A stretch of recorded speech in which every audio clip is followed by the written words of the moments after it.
The more things work out, the more evidence occurs to show me that, like, yeah, I do typically come out on the other side. The scary things, we can do hard things, and I know those things rationally, but there's something about that feeling that was just like, oh, it's not just that I can get through it and it's gonna be okay. It's just that, like, that it's worth it,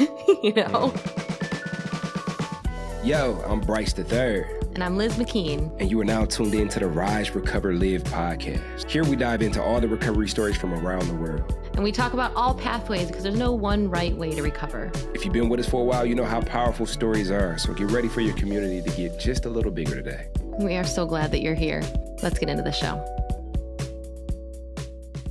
What's up, everybody? Today is a very special episode because Liz actually requested to do a solo episode. We had a guest that was going to show up today, and due to technical difficulties, they couldn't show up. And because this is a space that allows for all of life's mishaps and haps, it's like, okay, that's cool. And then I proceeded to think about, like, okay, well, who do I know in recovery that I can get on the show today, like within like 2 seconds? And Liz was like, we can do a solo episode. And I almost fell out of my chair. Like I almost had a concussion because what? We could do a solo episode. I'm so excited for today's episode. Liz, how's your energy? That was a roller coaster. Because at first, when you said that, I was like, wait a minute, don't you misrepresent? I didn't request. I said it was okay to do one. But the fact that it made you that happy makes me even happier that we are doing a solo episode. Yeah, especially because it got that little thing inside of you going, yeah, I didn't, yeah. See, how do you know what that voice sounds like in my head? Wait, what is that? That like reminds me of a movie. Like there's a character. It's like, hey, son, hey, Mr. I don't know. There's something in there. That's the character in my head. No, I think it's more like a cartoon. How's your energy, Liz? I think it's TBD. I don't know. We did a pivot. We did a shift. So we're still settling into this new game plan and feeling courageous in moving forward into it. And always happy to be here with you. Such is life, man. I feel like that's a big part of the recovery, a big part of intentional living, being able to show up. You know, I had an instance last night, and we were talking off camera about the seasons of life, and we've touched on seasons on this show multiple times, but I think like this one has a different flavor in a way where it's like we were actually talking about age, right? So I'm 35, Liz is 17, I think, and you know, I used to really not rock with like, oh, this is how old I am, and so this is where I'm at in life. Why does your voice now sound like my head voice? You can't use it for both. No, that's a little bit more. Your head voice is a little bit more nasally. This one is more judgmental and what's the word I'm thinking about? Pretentious. I'm 40 years old and you're 20, so I know more than you. And it's like, bro, no, you don't. Especially where I come from, like that was never the case. There were actually will be you laughing. But it would never be the case because they'd be out on the block with me or they'd be doing the hooliganery shenanigans that I was doing. So like, bro, like shut up. But then I entered into recovery, and that perception began to change because it's like, oh, like the longer I live, the more opportunity I have to experience life and the more opportunity I have to show up for life. And showing up intentionally like this, like I'm almost like continually like cultivating wisdom and understanding. And just like, you know, if you show up to a restaurant and taste food so much, you begin to like notice intentionally, like you begin to like notice like more flavors. And so like, yeah, the longer I'm here now, like the more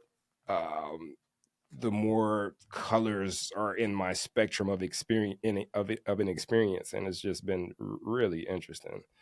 So we're kind of like talking about that off camera. And you had notes. Well, yeah. Well, yeah, because we were talking about age. And well, I was just saying how I feel more like myself in my 40s than I ever did before. And I think that has to do with, I think that's more than just recovery, but certainly recovery plays a role in everything, every season of my life. But um I had written this down. I put this in my little phone notes. I don't even know when. I came across it recently. And I had like a little list of things that maybe we could talk about if we did do a solo episode, because unlike you, I need a plan. um the Muppet in my head is the one that will tell me that They're Muppets. That's it's what gonna. they're. That's Yeah. well. That's why I was laughing, because you just sounded so much like a Muppet, and I was like, "What did Kermit the Frog do to you that he's the voice of all these pretentious 40-year-olds?"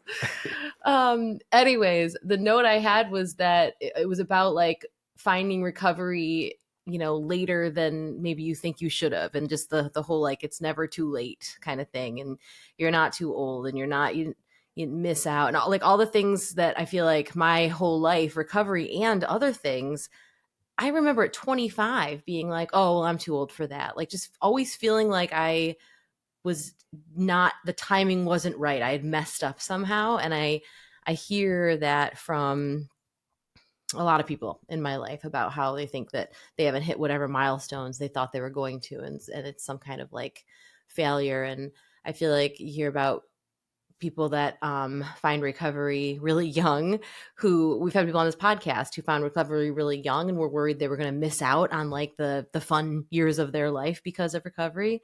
And then we've talked to people who find recovery like later in life, and have some regrets about what may have been if they had um whatever, figured it out earlier or something. And I think this is the first season of my life that I'm feeling those things start to release. And certainly not every moment of every day, but more and more I'm like, there's no right or wrong, there's no timeline, and I'm just so grateful for things to be exactly as they are right now, and it couldn't have been any other way. And yeah, I don't know, I don't have a whole lot of wisdom beyond that, and it's not even wisdom, it's just like a feeling that I'm having. And when we're talking about seasons, like I moved to Florida 8.5 years ago because I could not stand the fact that if there was a sunny day, I needed to run out and enjoy it because it wasn't going to be sunny the next day. It might be cold tomorrow. I couldn't allow myself to enjoy the autumn because it felt like if I enjoyed it too much, I was making winter come. And I don't know what kind of power I thought I had, but I didn't want to, whatever. Like it was just all this weird feelings of worry about time and seasons. And now, like I was telling you offline, that I walked to my therapy appointment this morning and was almost late, forgot what I was even doing because I got so caught up in taking like 35 different pictures of leaves falling, because I was just there in the moment enjoying it. And that is new. And I love this season, and I'm excited about the next one. And I don't know, I'm feeling less afraid of time passing in a way that is going to make me feel like I'm doing it wrong. And I just think that's applicable to recovery. Yeah. Yeah. Yeah. I can relate to a lot that you shared. And it's almost like, I mean, I know we're on a podcast and this is the audio format, media production, but like some things, man, part of my job is learning how to communicate the experiences that I've been able to have, as well as the experiences that I've witnessed other people have, so that people can build community. But some things, man, like it just feels sometimes in a way that I can't even describe. These days, I would use the word ease, um, but that doesn't mean that it's easy. I think there's a level of grace that's come that is almost intuitive and organic now because of my 10, 11 years of like fucking up over and over and doing it, and every fuck up being the fuck up. You know, like, Mm-hmm. oh, that was it. Life will completely implode at this point. And then, I look up and it doesn't, and it's like, oh, okay, well, how can I, how can I make it through this? How can I use this to teach me what it is that I need to learn in this moment? Because obviously, if I had a desired outcome and this isn't the desired outcome, there may be some things that I played a role into getting to where it is that I am now, Mm-hmm. and it maybe I can adjust my desired outcome, because maybe my desired outcome was a little unrealistic, and like what I'm faced with is the reality. And so it's like, how do I integrate that, and how do I show up, and how do I do it in a way that like holds myself in compassion? Because I need it, and two, I've seen time and time again that when I learn how to hold myself in that way, like I learn how to hold everybody around me in that way as well. And so it's like, to change the world is to change myself in this moment. So, Mm. and then I've had so many experiences of like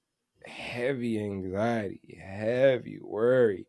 Is it gonna work? I'm gonna die if it don't. And then I get to the other side, and it's like, I didn't die. I learned so much, and I did like tweak the whole time.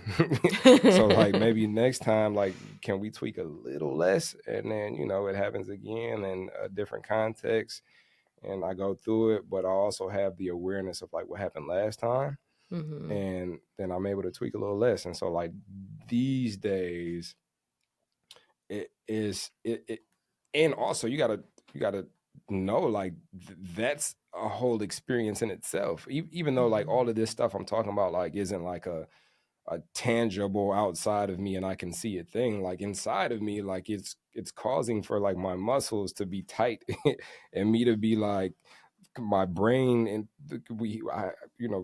decision fatigue throughout a day, like my Mm-hmm. brain to be consumed in a way that like a big chunk of real estate in there is taken up by like all this worry and anxiety about what could and should happen that isn't, that like it actually affects what it is that I'm able to like lean into and do. Mm-hmm. And so like, these days, it's like, it's just been really cool to like lean into the actual doing and experiencing a little bit more Mm-hmm. than previously, because there's like less space being taken up by like all of those anxieties, because of the experience that I've been privileged to be able to have. And like, all of that stems from recovery for me.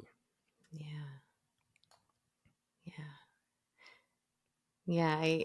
Yeah. What you were talking about, that whole like tweaking during it. And then it sounds funny when I say it, that whole anxiety during the season of the anxious thing and not knowing it's going to work out. And then on the other side, like having that, like, oh, well, shoot, here I am, Mm. when I was walking around getting lost, taking pictures in the spring, because it was my first spring back in the land of the seasons. And all of a sudden, things that had just been dead, like the trees that were just dead looking, all of a sudden were like bursting into color, into flowers. And I was just like, feel like overwhelmed with delight and taking pictures everywhere. And I remember having this like feeling, this moment where I was just like, oh my God, it was worth it. Like the spring makes the winter worth it. Like this is worth the winter. Like, and it was just one of those moments that just, I don't know, when you have like a big like holy shit moment that is really also a like, okay, well, duh, yeah, this is how seasons happen. Like, Elizabeth, this is the way the world you've known for 43 plus years. And but still, it felt like this earth shattering moment, because of course, like, my metaphor loving brain went, and I can apply that here and here and here and here. And when I'm able to remember that, it takes the fear out of, because for me, like, yes, like the more things work out, the more evidence occurs to show me that, like, yeah, I do typically come out on the other side. The scary things, we can do hard things, and we do recover, and all those things. And I have this community with me that can help me through those hard times. I know those things rationally, but there's something about that feeling that was just like, oh, it's not just that I can get through it and it's going to be okay. It's just that, like, that it's worth it. You know, like this other side is worth it. You know, I'm sure I've said this before on this podcast, but I remember, you know, during the years and years of trying and failing, you know, in sobriety to figure out how I was going to make this work. And I would go to 12-step meetings. And I remember people saying things like, I am a grateful alcoholic, or, you know, so I am so and so, and I'm a grateful da da da. And I was always just like, how, like, screw you, bro. Like, what a just like gross, you know, like, shut up kind of thing. It was so, that made me so angry because I was so the opposite of that. And I couldn't imagine ever feeling that. And I honestly thought they were full of baloney. And now I mean, I think I still probably, I wouldn't say that. It's just not the language I use, but like, I get it because it just feels like, oh, this is what that was for. And this is just another way of saying so many of the things that we've already said, and so many of our guests have said much more eloquently when they talk about like the beauty of where they are now and how none of it would have happened without the other stuff. But even on a very small level, it's like, man, the light is worth it, or like the dark is worth it because of the light, you know. And I don't know. I mean, I feel like if we're to be clickbaity with the title of this episode, it'll be long-term recovery. Is it worth it? Oh, snap. Like we're gonna debate it. Well, here's the pros and here's the cons, folks. Like, but and I know there's probably people listening to this episode that's like, yo, look, I'm just trying to be okay. I know. Like, I don't care about your stupid flowers and this is the thing too, especially like as the host of this show. So Liz, what is your favorite part about the holiday season? I love togetherness, and I love giving gifts. I love giving them better than I love getting them. That's actually amazing. Some people would say they love to receive gifts, but you love to give them. Like, what do you love about giving them gifts? Oh my gosh, like the way somebody's face looks when they open something, it was just the right thing. I honestly am really bad at waiting till the holidays to even give a person the gift. Once I have it and I'm excited, I'm just like, we open this right now, like today. I'm really bad at waiting. Well, I definitely know you're not alone in being somebody who enjoys to give gifts. And we actually have something pretty cool for people who like to give gifts. Sure do. The Phoenix Holiday Collection is live now on our website. What kind of cool stuff do we have that you can give this year? We got all type of stuff like that. There's a cozy varsity jacket on there, crossbody bags if you want to get funky and elevate the fanny pack style. I think there's a speaker on there too, so you can bring Phoenix music to anywhere you go. And there's even a limited edition holiday ornament, which is ugly sweater inspired, and it just brings that fun Phoenix spirit to your holiday decor. Great gift for anybody. You've got these ugly sweater parties. Don't put the ugly sweater on. Bring the ugly sweater and put it on their tree. Then they can enjoy it every single year. So what's the catch? The catch is that these items are only available for a limited time. Only. So if you want guaranteed delivery before the holidays, you've got to order before Thursday, December 5th. How are they going to place that order, my friend? Well, what they do is they head over to thephoenix.org/shop. That is the Phoenix, and I like to spell the Phoenix the Phoenix because it's PHOENIX.org/shop, and check out the collection and find some gifts that really resonate with you and what you feel that people will enjoy. Grab that and do it quickly so that you can send it and they can have it under their tree for Christmas. That's right. It's the Phoenix Holiday Collection. We are going to gear up for giving and celebrate our recovery this and every year. And with that, we're going to give you the gift of getting back to the show. Sometimes I could feel like, okay, let me make sure that, and I want to make sure that everybody's included. And there's like so many different experiences in recovery that the conversation, I think that's how we build community, right? So we have a conversation that's like so close to the situation that you're in. That's like, there's other people that are going through this. I'm not alone. But then there's that other element of like, this is so like different from what I've experienced. I've never even considered this conversation before because I haven't gotten that far, or I haven't even seen myself like that, or I've never been around people like that. That also like helps us to cultivate community because like, this is like a testament to what it is that I can become. And here go people like that are like talking in depth and very like I don't want to use the word eloquently, but like philosophically. Just philosophically, but it's just like it's like, okay, in the beginning, if we were humans, that if humans only spoke in a language of colors, it'd be like black, white. black, white, black, white, black, white, black, white, black, white. All right. But then as you start to like evolve and have a bit of experience, like black, white, gray, black, white, gray, black, white, gray. And it's black, white, gray, yellow, black, white, gray, yellow. And It's a this is a new Muppet voice. this is a conversation where it's like ultraviolet, blue, shades of black, green, leaf green, purple green, yellow green, because it's like the and to have the freedom to take this space and have a conversation where it's like, yeah, like I couldn't tell you how many times I've had the experience like with a budget where it's like, bro, I know how impactful a budget is, but like I had a season where it's like, look, man, we're gonna take care of the hard things, but I ain't looking at this budget right now. It's demotivating. And then I'll get to a point to where like, I tap back into the budget. It's like, oh, this is what a budget is for.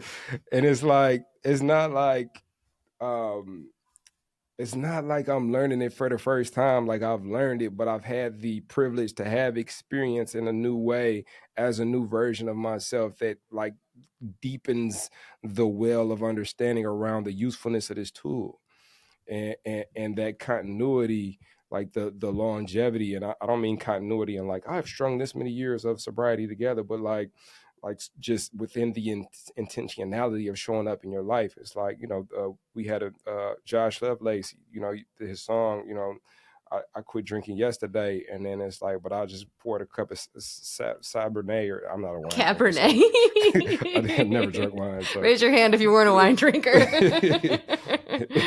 but it's just like, but he's still like you still showing up, and in that like intentionality and with the continuity, like you just learn more and you're able to like deepen that understanding of like what this thing is, but we tend to get demotivated because like it's all or nothing, like, but there's not even no like we can't win life.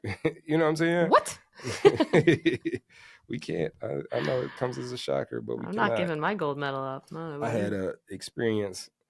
I'm having an experience where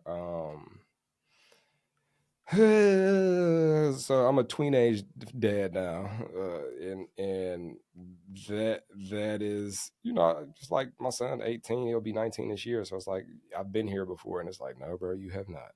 You have not been here before. You have not been you. Your daughter has not been who she is today, and there's just a lot going on. And so last night, we had a situation where, I mean, I'll spare you all like the crazy deets, but it was like a logistical thing. We got somewhere late. She ended up not being able to like do what she wanted to do dance wise for this thing she was supposed to be doing this dance for. She got all dressed up for, and it was just like I didn't know what to do. Like, and on top of that, like it's a lot of things that led to like us not knowing the right time. Like it's your dance, you got to kind of like, there's a certain responsibility you got to have to like know what time your dance start. Like I'm just going off the email, like because it's your dance. Like you can't like lean on me to like know all of these things. Like, and it just got to a point to where like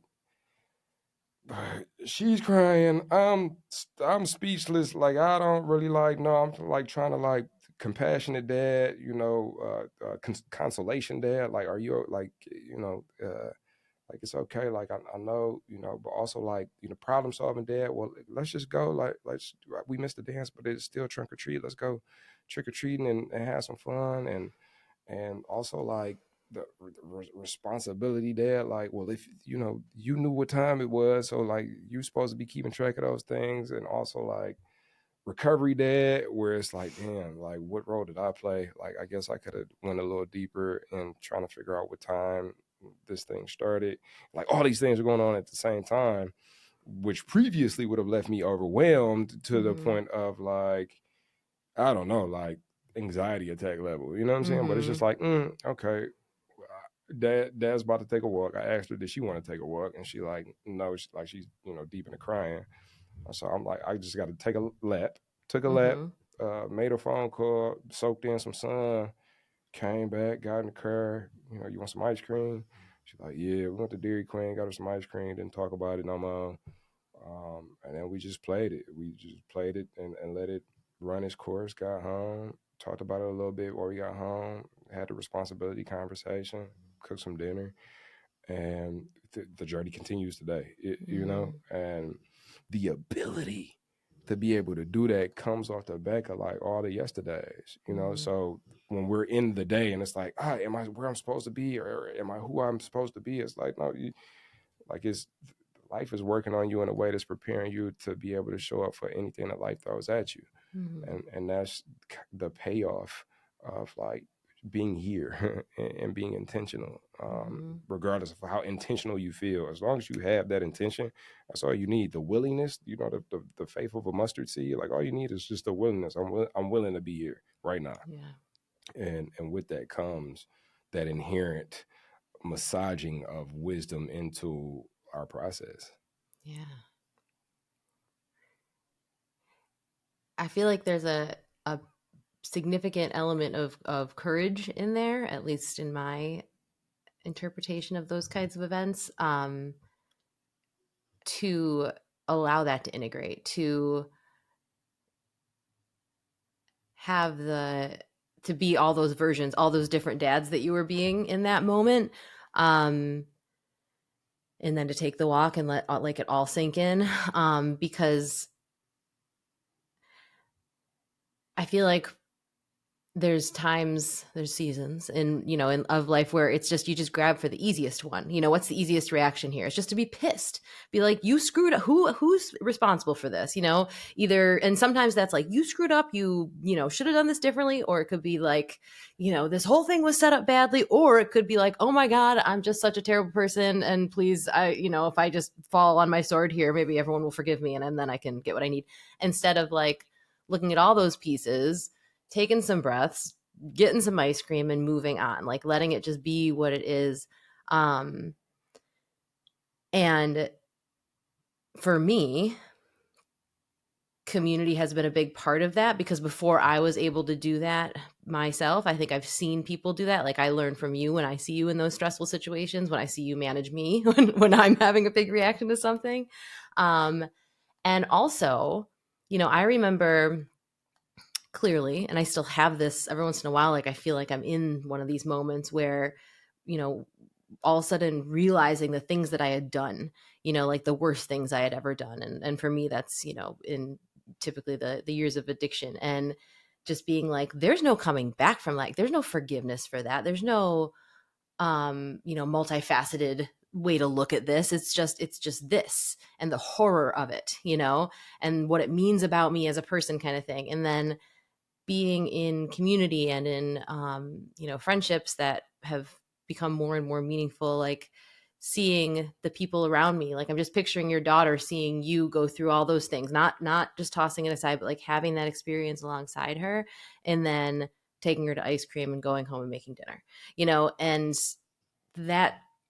that's so powerful, because I know people in my life who I love dearly, and people in the recovery community that I've met, just consistently showing up and doing those things, going through the hard things together, like going through someone's, possibly someone picking up again, or possibly just a scary thing happening, and not throwing it all away, not like just being like, well, this is just what this means about you or our relationship or anything, just being able to handle the thing that's happening, be present in the moment, and then move on and go home and make dinner, and still be in that community, still be able to just like exist in the world, which in my previous self, I don't think I could have imagined living a life where a big scary thing happened, which everything felt big and scary, looking around, seeing the people around me still there, and then continuing to just be a person in the world.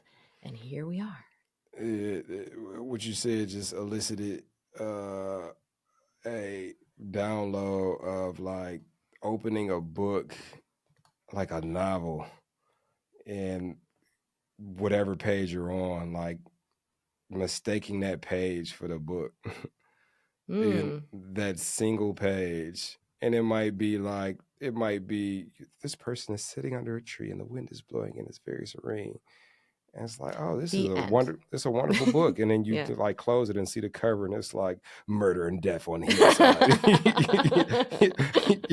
You know what I'm saying? Dun, dun, dun. Or vice versa. Like you turn to a page and it's like, and then the world crashed into Mars and everybody exploded, and then you close it, and like the cover of the book is like finding peace among adversity.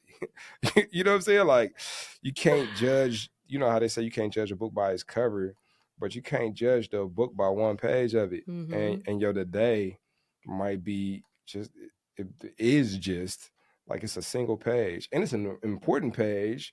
But when it becomes overwhelming, maybe that's something we can hold on to, where it's like, hey, this is just a page of the book, and like, this is the overall theme of the book that I'm hoping to author. So Mm-hmm. even in this moment, even though this might feel a lot, because that's how I felt, where it's like, this moment feels hard. It feels tough. Like, I feel like I don't know what to do. Um, how I even envision myself within the realm of fatherhood, as of late, within the past couple of years, has been easy going and smooth riding. And it's been a minute since I've been in a place where I like had to like critically like show up and really like contribute to personalities and people in a way that's like very uh very, I don't know, like almost surgical. And like, but like, overall, like, this is the book of like, hey, I'm doing intentional fatherhood. You know what I'm saying? Like, Mm-hmm. I literally like am here. Like, and I Mm-hmm. don't plan on going anywhere. If I'm alive, I'll be here tomorrow. I've been Mm-hmm. here for mad yesterdays. So hey man, this is just a page. It's just a Tomorrow will be page. another page, and Yeah. for right now, the next couple of sentences is going to be Dairy Queen and Mm-hmm. dinner. you, that's all we could do. Yeah. So, and think about that in all the different realms, like in your professional life, trying to figure out and understand like where I'm supposed to be, and like your interpersonal romantic relationships, like in the relationship with yourself. Mm-hmm. um through death, grief, through early recovery, through plateaus where you feel like things are still like Mm-hmm. this, this way of approaching it kind of applies to it all, but it Mm-hmm. allows for us to have that, like, hold ourselves in a way that's like, okay, well, another page tomorrow. Yeah. Yeah. I don't know who said this. It certainly wasn't me the first time, but it's not a bad life. It's just a bad day. Yeah. It's also, it's just a day that doesn't have to define anything except for this one day, and you try again tomorrow. And that can be a month. That can be, I remember when I was teaching yoga in the treatment center, people feeling just so, like they were just missing everything being in there for like 30 or 45 days. And I remember thinking I couldn't go to treatment. And looking back, I think that would actually help me a lot to go to inpatient treatment, and thinking like, I can't do this. I can't step away from my life. I can't, like, 30 days, but at the end of the day, like 30, that's not even a whole chapter, like Uh, that's a page too, and um, yeah, you just turn the page. There's so hmm. much more to your book. And wherever you are in it, like, I think that's the thing too that I was thinking about when I wrote that little note in my phone was, there have been times when we've talked about people's recovery journeys that have gotten there much younger than I did. um it was like pretty much all of my 30s that I was trying to figure this out. And sometimes I look back and I'm like, God, I missed that whole, like, what, decade? Like, I just missed it. And then before that, that was before I kind of like realized I needed to go on this recovery journey. And there's so much I would have done different. Like, I mean, I wish I had figured out at 21 years old, like, how different would have things been in so many ways? I mean, God, talk about budgets. Figuring it Oh out my God. Right. Yeah, in exactly. Even that, quotations. like, what does that even mean? Nothing. And then, we have people that are older than me that are on a chapter that maybe looks more similar to a previous chapter of mine. And none of it is too late or too soon or too anything. And it's amazing how much we can just get that. I don't know, I know I can just get in my head about a timeline that I should be on. And when we're talking about things like addiction and recovery and substance use, it can feel like time is lost or wasted. And one of the things I always have said at the end of a yoga class is, that everything in this moment is just the way it's supposed to be because it couldn't be any other way, because it isn't, you know? And like, that's one of those things that like, if I just said it, I think before, it wouldn't mean anything. It would just be like, oh, that's a stupid thing to say. It doesn't mean anything. But to me, that's incredibly meaningful because I believe it. And whether that's helpful for somebody else, it's up to them to decide. But like, it freaking is. Well, I couldn't think of a better way to end this episode than with that exact saying. I think that's something to meditate on. That's something to hold on to until we meet again. Mm-hmm. And you know, it's just one of those things where it's like you don't even have to believe it. You know what I'm saying? Like, there's certain things I didn't even have to believe it. They just said, like, just act like it. You know, like whatever, just just act like it. Maybe say it every now and then. And then eventually I began to collect evidence because, the only way to learn is to live. I had that experience that like, oh, like you're right. You're right. So yeah, say it one more time for the people in the back, Liz. Yeah, just everything in this moment is perfect because it couldn't be any other way.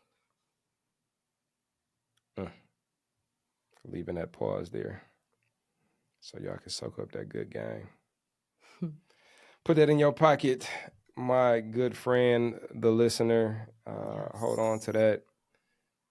If there's anything in this specific episode that you really resonated with, come talk to us.